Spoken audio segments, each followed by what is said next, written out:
Nandito na ulit kami, naglalakad na naman, panibagong lakad na naman to. Hanap na naman kami ng hanap.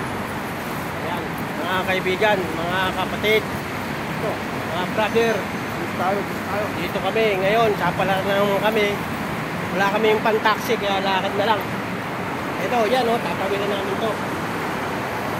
Doon tayo tumawid. Kaya na ba dito? Kaya? Mabilis eh. Ito wala o. Pwede, kaya. Ayan, natawid kami. O, yan, o, yung kasama ko. Ito kami, i-update namin yung aming upshare. Doon pala sa kasama ko. Yan. Karamdam na ng gutom. Kaya, kahit paano, bumili na ng kubos.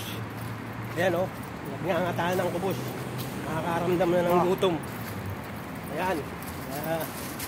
Kaya walang problema, hindi naman lalakarin, hindi problema tayo. Yan kami mga sa taga-Pilipinas na sabi ginhawa sa abroad.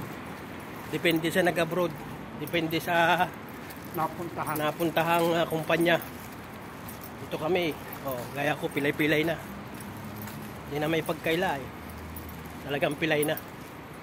Ayan. Siguro hanggang dito na lang muna uli. Sa sunod na lang uli. At susubo din ng konting kubos. Gutom na din. Okay. Salamat. Thank you sa mga nanood. Maraming salamat sa lahat.